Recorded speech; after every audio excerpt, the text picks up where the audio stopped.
کہ بڑے سے بڑا دنیا میں جو حریف ہے ایک دوسرے کے دشمن بھی ہیں. آپ انڈیا اور چائنا کو لے لیجئے, آپ اس کے علاوہ جو ایک دوسرے کے دشمن ہیں وہ دیکھ لیجئے. جو ٹریڈ ہے, جو ایکسپورٹس ہیں وہ چلتی رہیں گی, ان کی ترقی نہیں رکے گی ان کنٹریز کی. اچھا, اس کے اوپر ہمارا بھی ایک پرنسپل سٹینڈ ہوتا ہے. وہ کیا ہے کہ کیونکہ اسرائیل فلسطینیوں کو مارتا ہے تو اس لیے ہم اس سے تعلقات قائم نہیں کر سکتے. ٹی ایل پی اور ٹی ٹی پی سے کر سکتے ہیں, انہوں نے تو اپنے لوگوں کو مارا ہے. یو اے ای کا بہت بڑا اسلحہ ظاہر ہے وہ خریدے گا اسرائیل سے. سوچئے کہ یہ کنٹریز جو ہیں یہ مل کر آگے بڑھ رہے ہیں اور ہمارا کیا نیریٹو کہ یہ ہمارے خلاف مل کے سازشیں کرتے ہیں. مطلب گھبرانا نہیں ہے. آپ کی جو مرضی زندگی ہو, گیس نہ ہو, بجلی نہ ہو, پانی نہ ہو, آپ کے پاس کھانے کو روٹی نہ ہو, اور آپ کے پاس جو ہے وہ بھوکے مر رہے ہوں لوگ, اتنی مہنگائی ہو جائے, ڈالر کی وہاں پر پہنچ جائے کہ جہاں پہ کبھی سوچے نہیں جا سکتا تھا, جو روپیہ ہے وہ 2 ٹکے کے برابر ہو جائے, ٹکے ٹکے کو محتاج ہو جائیں. لیکن گھبرانا نہیں ہے, کیونکہ سکون صرف قبر میں ہے. ہمیں تو معاہدے کرنے کی کوئی ضرورت ہی نہیں ہے. بالکل, ہم تو وہ جسے کہتے ہیں نا کہ سکون صرف. اس ویڈیو میں پاکستان میڈیا اپنے ہی ملک کی پالیسیز کی دھجیاں اڑا رہا ہے. دوستو, جیسا کہ ہم جانتے ہیں کہ پاکستان بھارت کو اپنا دشمن مانتا ہے, اور جب بھارت نے کشمیر سے 370 کی قلم ہٹائی تھی تب پاکستان نے بڑے ٹشن میں آ کر بھارت کے ساتھ سارے ٹریڈ کے رشتے بند کر دیے تھے. تب شاید پاکستان نے یہ سوچا ہوگا کہ اس سے بھارت کو کچھ فرق پڑے گا, پر حقیقت یہ ہے کہ اتنے سالوں بعد یہ ثابت ہو چکا ہے کہ اگر کسی کو فرق پڑا ہے تو وہ ہے صرف پاکستان کی اکانومی کو بھارت کے ساتھ ٹریڈ بند ہونے سے بہت ہی بڑا پھٹکا پڑا ہے. پاکستان کو بھی پتا ہے کہ ان کو بھارت کے ساتھ ٹریڈ کی بہت ہی سخت ضرورت ہے, پر اپنی کٹر سوچ کی وجہ سے وہ بھارت کے ساتھ ٹریڈ شروع نہیں کر رہا. پاکستان میڈیا کو اپنے ملک کی ایسی پالیسی دیکھ کر بہت ہی زیادہ غصہ آ رہا ہے اور کہہ رہا ہے کہ پاکستان کو بھارت اور چین سے کچھ سیکھنا چاہیے. بھارت اور چین بھی ایک دوسرے کے قریب حریف بن چکے ہیں, اور اس کے باوجود دونوں کے بیچ کا ٹریڈ جو ہے وہ $100 بلین کے پار جا چکا ہے. پاکستان کو بھی بھارت اور چین سے یہ سیکھنا چاہیے اور اپنے سارے ڈیفرنسز سائڈ میں رکھ کر بھارت کے ساتھ اپنا ٹریڈ شروع کرنا چاہیے. اس وشے کے اوپر پاکستان میڈیا میں اور بھی کیا چرچا ہو رہی ہے وہ دیکھنے کے لیے شروع کرتے ہیں اس ویڈیو کا اگلا بھاگ. آج میں آپ کے سامنے دنیا کے 2 ایسے بڑے واقعات رکھ رہی ہوں جو ہسٹری کا حصہ بن گئے ہیں, کہ اسرائیلی flag hoisted for the first time at U A E presidential palace قصر الوطین. تاریخ میں پہلی مرتبہ اسرائیل کا فلیگ, اسرائیل کا پرچم, اسرائیل کا جھنڈا یو اے ای کے پریزیڈینشیل پیلس صدارتی محل میں لہرا دیا گیا. اسرائیلی فلیگ بینٹ اپ, اور یہ ایک سیریمنی میں ہوا. صرف یہی نہیں ہوا بلکہ وہاں پر ان کا نیشنل اینتھم بھی بجایا گیا, نیشنل اینتھم بھی لگایا گیا وہاں پر, ان کا قومی ترانہ اسرائیل کا. اسرائیل کے اپوائنٹ ہوئے ہیں ایمبیسیڈر, اور وہ ایمبیسیڈر ایک آفیشیل سیریمنی میں ان کو گارڈ آف آنر پیش کیا گیا. آپ جانتے ہیں گارڈ آف آنر کی جو سیریمنی ہوتی ہے اس میں پرچم بھی لہرایا جاتا ہے, جھنڈا لگایا جاتا ہے.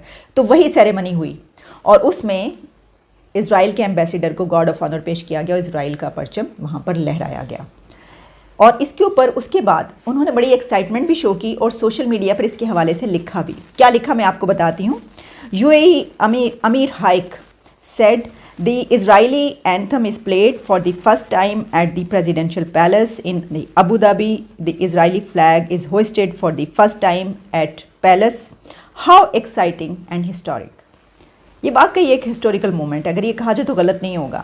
اس کی وجہ یہ ہے کہ ایسا سوچنا مشکل تھا, اس کی ایکسپیکٹیشنز کم تھی نا, اس کے باوجود کہ اسرائیل اور یو اے ای کے ریلیشنز قائم ہو چکے ہیں. 2020 میں ایسا ہوا ہے, اس کے اوپر ہم نے پروگرام بھی کیا تھا اور بہت سارے اس کے اوپر جو ہیں پھر ایونٹس ہوئے تھے اس دوران. اس کے بعد جب ریلیشنز قائم ہو گئے تھے تو جو اسرائیل کے خفیہ ایجنسی کے جو چیف ہیں وہ بھی وہاں پر پہنچے تھے موساد کے, اور بہت ساری چیزیں ہوئی تھیں. لیکن یہ ہونا اس لیے مشکل تھا کہ یو اے ای کے ظاہر ہے آئیڈیالوجی ان کی اپنی ہے, لیکن بہت سے لوگوں کے لیے یہ مشکل تھا. لیکن میں نہیں سمجھتی کہ یہ کوئی ایسی چیز ہے کہ جو نہیں ہو سکتی تھی. لیکن ظاہر ہے کہ بڑی خبر ہے یہ. اس کے بعد ایک اور کام بھی ہوا, ایک اور سیریمنی بھی ہوئی, اور وہ اس کا کریکس ہے, وہ مین پوائنٹ ہے, اور وہ یہ ہے کہ وہاں پر اسرائیل کی جو اسلحہ ساز کمپنی ہے اس کا افتتاح کیا گیا. یعنی ایک کہ جو ویپنز بنانے والی کمپنی ہے اسرائیل کی, اس کی انوگریشن وہاں پر کی گئی. تو آپ جانتے ہی ہیں کہ اب جو بیسک مقصد ہوتا ہے کنٹریز کا آپس میں وہ کیا ہوتا ہے کہ جی ٹریڈ شروع ہو, معاہدے ہوں, کانٹریکٹس ہوں, ہم فائدہ اٹھائیں ایک دوسرے کے, اس سے ٹورزم ہو. تو اسی طریقے سے یہ تو اب ظاہر ہے کہ یو اے ای کا بہت بڑا اسلحہ ظاہر ہے وہ خریدے گا اسرائیل سے, یہ تو بات ہے. تو یہ سب ہوا, یہ ایک واقعی ایک بڑی خبر ہے. اب میں آپ کے سامنے دنیا کی ایک اور بڑی خبر رکھ رہی ہوں, اور وہ ایک میٹنگ ہے جو کہ پریزیڈنٹ جو بائیڈن اور پریزیڈنٹ شی کے درمیان ہوئی. بات ہو رہی ہے. اور واقعی یہ ان ایکسپیکٹڈ اس لیے تھی کہ یہ مشکل تھا ذرا کہ دونوں کنٹریز اس وقت ایک دوسرے کے جس طریقے سے رائیولز بنے ہوئے ہیں, اور 3 گھنٹے تک جاری رہی اور ہر طرح کے ٹاپک پر بات ہوئی ہے. اور کہا جا رہا ہے کہ یہ ایک کیجول میٹنگ تھی جس میں بہت ہنسی مذاق کی بات بھی ہوئی, سم ٹائمز بڑی مطلب یہ کہ بڑی فری ٹاک بھی ہوئی, اور دونوں طرف سے ان کی ٹیمز کے ممبران اس میں موجود رہے. اس میٹنگ کے دوران ایک چیز جس کو میک شور کیا گیا, بہت اہم پوائنٹ ہے, امریکہ اور چائنا کی طرف سے یہ میک شور کیا گیا کہ دونوں کنٹریز کے بیچ bilateral trade, exports, imports, ان کو پولیٹیسائز نہیں کیا جائے گا. ان کو پالیٹکس میں آنا چاہیے, یہ پرابلمیٹک نہیں بننی چاہیے, ان چیزوں پر ہمیں پرابلم نہیں ہونی چاہیے. ہمارے جتنے مرضی ایشوز ہوں, ہمارے بڑے بڑے مسائل ہوں, تائیوان کا مسئلہ ہو, کچھ اور ہو, ہم لڑ مر رہے ہوں, جو کچھ بھی ہو, لیکن ہماری ٹریڈ کو کنٹینیو رہنا چاہیے, ہماری ایکسپورٹس کو اور ایکسپینڈ کرنا چاہیے, ہماری امپورٹس کو چلتے رہنا چاہیے, اور ہمیں آگے سے آگے بڑھنا چاہیے, دونوں کو ایک دوسرے سے فائدہ اٹھانا چاہیے. انہوں نے کہا نو کانفلکٹس, یعنی یہ کہ بڑی سادہ سی اور وہ بات جو ایک اسٹریٹ ٹاک ہے کہ اس حوالے سے نو کانفلکٹس. ویسے بھی کہا گیا کہ کانفلکٹس نہیں ہونے چاہیے, ختم ہونے چاہیے, لیکن اس کے اوپر انہوں نے سٹینڈ لیا, پرنسپل سٹینڈ لیا دونوں نے. اب آپ دیکھیے کہ ان کنٹریز کا پرنسپل سٹینڈ کن باتوں پر ہوتا ہے.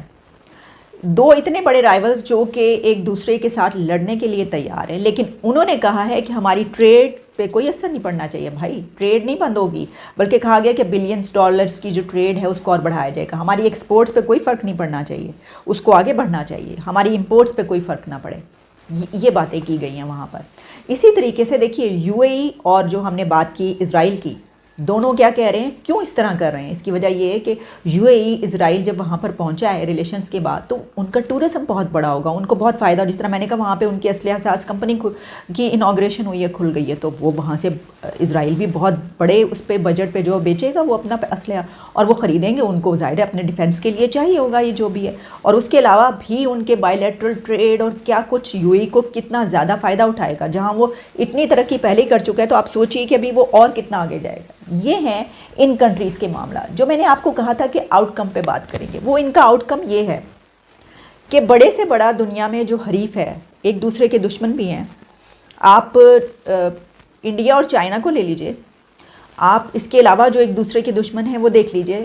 جو ٹریڈ ہے, جو ایکسپورٹس ہیں, وہ چلتی رہیں گی, ان کی ترقی نہیں رکے گی ان کنٹریز کی.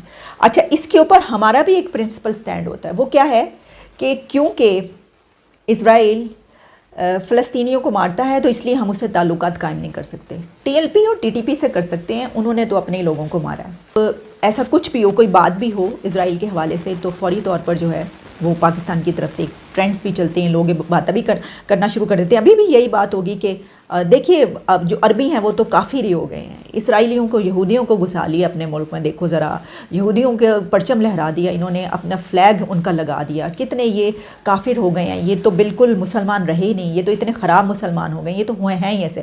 عربیوں کی جو ہے وہ ساری برائیاں اب سامنے آئیں گی, کہیں گے جو مرضی کرتے رہیں, ہمارا اپنا ہے, ہم تو تعلقات نہیں بڑھائیں گے, ہم یہیں پر رہیں گے, ہم جس جگہ پر ہیں ہم ہمیشہ وہیں پر رہیں گے, ہم نے آگے نہیں بڑھنا. یہ ہمارا تہیہ ہے, ہمارا جو ہے یہ فائنل کال ہے ہماری کہ بس ہم نے یہیں رہنا ہے. ہم نے ایکسپورٹس کی ہمیں کوئی فکر نہیں ہے, کوئی بات نہیں, اور امپورٹس کا کیا ہے بھائی, اللہ مالک ہے, ٹھیک ہے, اتنی زندگی گزر گئی اور بھی گزر جائے گی. وہ ایک جملہ بولا جاتا ہے نا, کوئی بات نہیں, اللہ مالک ہے, زندگی گزر ہی جائے گی. تو ہمارا یہ ہے. اور یا پھر دوسرا ہمارا یہ کہ جس طرح ہم نے پہلے حکومت کی ہے پوری دنیا پر, تو ہم دوبارہ کریں گے, بے فکر رہیں, کوئی ایسی بات نہیں ہے. اب آپ سوچئے کہ یہ کنٹریز جو ہیں یہ مل کر آگے بڑھ رہے ہیں, اور ہم کیا, ہمارا کیا نیریٹو کہ یہ ہمارے خلاف مل کے سازشیں کرتے ہیں.